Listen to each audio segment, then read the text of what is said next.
What does it feel like to be erased by the people who should love you most? I asked myself that question as I stood outside the grand ballroom, clutching an invitation that felt like a blade. My name, Ethan Caldwell, was printed in delicate gold script, but it might as well have been invisible. My family had made it clear I wasn't welcome at my brother James's wedding. For years, they'd turned their backs on me, their whispers of failure and disgrace cutting deeper than I'd ever admit. But tonight, I'd rewrite their story of me. Tonight, I'd show them who I'd become. 5 years ago, I was the black sheep of the Caldwell family. My father, a stern man with a fortune built on real estate, saw my dreams of starting my own tech company as reckless. My mother, ever his echo, called my ambitions childish. James, my golden boy brother, never missed a chance to remind me I'd never measure up. When my startup crashed and burned, losing every penny I'd scraped together, their judgment hardened into contempt. They stopped calling. Stopped inviting me to holidays.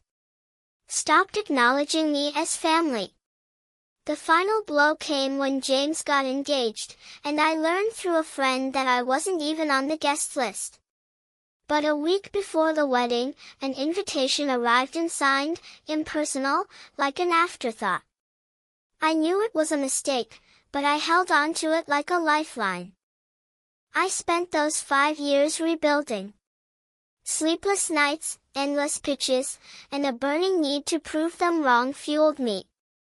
My new company, a tech platform connecting small businesses to global markets, took off. By the time James's wedding rolled around, I was no longer the broke dreamer they'd mocked. I was a man with a fortune of my own and a point to make. I rented a silver Rolls-Royce Phantom, its sleek lines gleaming like my resolve.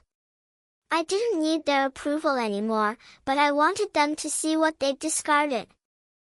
The wedding was at the Crestwood Manor, a sprawling estate draped in ivy and twinkling lights. I parked a block away, my heart pounding as I adjusted my tie in the rearview mirror. The suit was tailored, navy with a subtle sheen, chosen to say I'd arrived literally and figuratively. I drove up to the valet, the rolls purring like a contented beast. Heads turned. Guests whispered. I stepped out, my shoes clicking on the cobblestone, and felt the weight of 100 eyes. The air was thick with jasmine and judgment. Inside, the ballroom was a vision of opulence, crystal chandeliers, tables swathed in silk, and a string quartet weaving melodies through the crowd. I spotted my family at the head table, my father's stiff posture, my mother's forced smile, James basking in his moment. They didn't see me at first. I lingered near the bar, letting the murmurs of, "Who is he?" ripple through the room. Then, my mother's gaze locked onto mine. Her wineglass froze midair, her face paling as if she'd seen a ghost. My father's jaw tightened. "James," mid-toast, faltered, his voice catching. I didn't approach them. I didn't need to. The Rolls outside was my statement, parked where everyone could see it through the floor-to-ceiling windows. But as I stood there, soaking in their shock, something unexpected happened. A woman approached me, her silver hair pinned elegantly, her eyes sharp but kind. "Ethan Caldwell?" she asked, her voice low. I nodded, wary. "I'm Eleanor, your father's sister. I haven't seen you since you were a boy." Aunt Eleanor.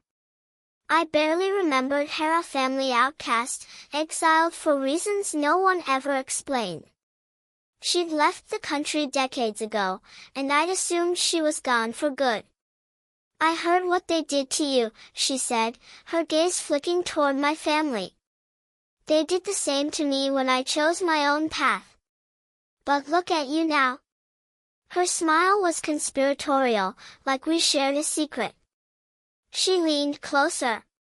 I've followed your company. You're doing what I always dreamed of, building something real. I'm proud of you. Her words hit me harder than I expected. I'd come to prove a point, to rub my success in their faces, but Eleanor's recognition felt different. It wasn't about the car or the suit, it was about me. She told me how she'd built her own business abroad, a small publishing house that championed new voices. Family isn't blood, she said. It's the people who see you. For the first time that night, I felt a crack in the armor I'd built. As the evening wore on, I mingled with guests, answering their curious questions about the roles and my work. My family kept their distance, but I caught their glance as me mother's confusion, my father's grudging respect, James's envy. I could have confronted them, demanded answers for their cruelty, but Eleanor's presence shifted something in me. Revenge wasn't enough anymore. I wanted more than their regret. I wanted to live beyond their shadow. Then came the moment I hadn't planned for.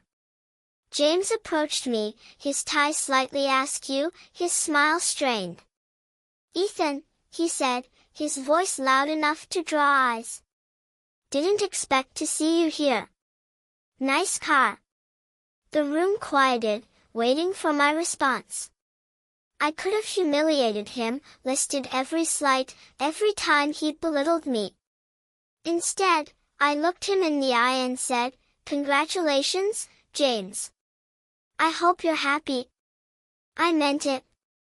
Not because I forgave him, but because I was done letting his shadow define me. I left shortly after, Eleanor at my side.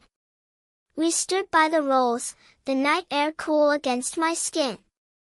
"You don't need them," she said, handing me her card. "Come visit me in London. We have a lot to talk about." I watched her walk away, her silhouette fading into the crowd, and felt a weight lift. The rolls hummed as I drove off, the manor shrinking in my rearview mirror. I didn't need their gasps or their guilt. I had built my own world, and for the first time, I felt free in it. The next day, I sold the first batch of shares in my company, pushing its valuation into the billions. The news hit the papers, and I knew my family would see it. But it didn't matter anymore. I'd come to the wedding to prove something to them, but I left proving something to myself. Family can shun you, cast you out, but they can't take your worth. That's yours to build, yours to keep. And as the rolls carried me into the night, I knew I'd never look back.